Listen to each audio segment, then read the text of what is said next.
بسم اللہ الرحمن الرحیم الصلاۃ والسلام علیکہ یا رسول اللہ وعلی آلکہ و صحابکہ یا حبیب اللہ۔ حمد و صلات کے بعد احباب ذی وقار، پچھلے تقریباً ایک مہینے سے پاکستان اور پوری دنیا میں ایک مسئلہ زیر بحث ہے۔ وہ مسئلہ جو اہل سنت و جماعت کا اجتماعی عقیدہ، اہل سنت و جماعت کے نزدیک عقیدہ معصومیت، جس کو کنز العلماء بحر العلوم مفکر اسلام ڈاکٹر محمد اشرف آصف جلالی صاحب نے بیان کیا، اور قبلہ جلالی صاحب کے اس موقف کو بیان کرنے پر سب سے پہلے تو میں خراج تحسین پیش کرنا چاہتا ہوں اور آپ کو صد سلام پیش کرتا ہوں کہ جنہوں نے عقیدہ معصومیت اہل سنت کی طرز پر بیان کر کے ہمیشہ کے لیے اہل سنت میں گھسنے والے رافضیوں کا دروازہ بند کر دیا ہے، اور پاکستان اور پوری دنیا میں جو سنجیدہ علماء اور مشائخ ہیں وہ قبلہ کنز العلماء بحر العلوم ڈاکٹر اشرف آصف جلالی صاحب کا شکریہ ادا کر رہے ہیں اور آپ کو خراج تحسین پیش کر رہے ہیں کہ اس دور میں آپ نے حق بات بیان کر کے حق ادا کر دیا ہے، اور اس کے ساتھ ساتھ کچھ غیر سنجیدہ علماء اور غیر سنجیدہ مشائخ جنہوں نے اس اجتماعی اہل سنت و جماعت کے موقف سے انکار کر دیا اور جلالی صاحب کے خلاف یہ موقف بیان کرنے پر، عقیدہ معصومیت کا کے حوالے سے بیان کرنے پر گستاخی، الزام تراشیاں، پراپوگنڈے اور آپ کے خلاف پتہ نہیں کیا کیا کہہ دیا ان لوگوں نے۔ میں سمجھ رہا تھا کہ جنہوں نے اختلاف کیا ہے وہ یقیناً دلیل پیش کریں گے، اور جو ڈاکٹر صاحب نے تاجدار گرڑا علی رحمہ ان کی کتاب سے دلیل پیش کی، شاید اسی کتاب کے سامنے کوئی اپنی طرح سے کوئی وضاحت پیش کریں گے، یا کوئی قرآن سے حدیث سے دلیل لائیں گے اور ڈاکٹر صاحب کا رد کریں گے، اور ایسا ہی کرنا چاہیے تھا اختلاف کرنے والوں کو۔ لیکن اس کے برعکس جو بھی بولا، دلیل نہیں، کوئی ثبوت نہیں، لیکن گالی گلوچ، ڈاکٹر صاحب پہ الزام تراشی، پراپوگنڈا، آپ کی ذاتیات پر حملے، جیسا کہ منور حسین جماعتی صاحب ہوں، یا شمس الرحمان مشری شاہ صاحب ہوں، یا مفتی اقبال چشتی ہو، یا مفتی حنیف قریشی صاحب ہوں، یا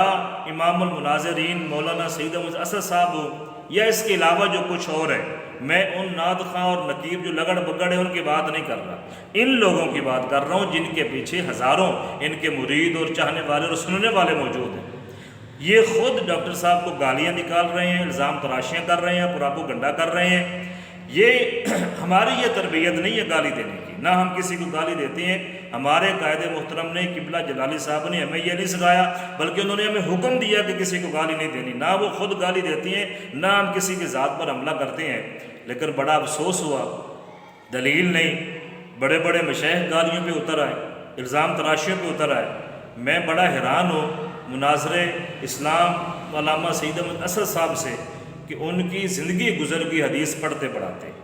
اور لوگوں کو تبلیغ کرتے ہوئے، مناظرے کرتے ہوئے زندگی گزر گئی، لیکن آج جب جلالی صاحب کے خلاف، ٹھیک ہے آپ اختلاف کریں، لیکن اختلاف کا مطلب ہرگز یہ نہیں ہے کہ آپ ڈاکٹر صاحب کی ذات پر حملے کریں، ان کو گالیاں دیں، ان پہ الزام تراشی کریں۔ ایسا میں گزارش کرتا ہوں کہ آپ کو یہ زیب نہیں دیتا، آپ جیسی اتنے بڑے شخص کو یہ زیب نہیں دیتا کہ آپ اتنی اخلاق سے گری ہوئی باتیں اور اخلاق سے دور کی باتیں اور سنجیدگی سے ہٹ کر آپ ایسی گفتگو کریں، یہ آپ کو زیب نہیں دیتا۔ اور باقی بھی کچھ لوگ مگرمچھ کے آنسو بہا کے اس طرح کی باتیں کر رہے ہیں۔ میں کہتا ہوں کہ ہمیں آپ سے سخت زبان آتی ہے، ہم اگر اس بات پر اتر آئے، ہم بولنے لگ گئے تو پھر آپ کو چھپنے کی جگہ نہیں ملے گی۔ اور ہم یہ بھی جانتے ہیں کہ جو آج مشائخ اور جو آج علماء جلالی صاحب کے خلاف باتیں کر رہے ہیں، ہم ان کی حقیقت کو جانتے ہیں،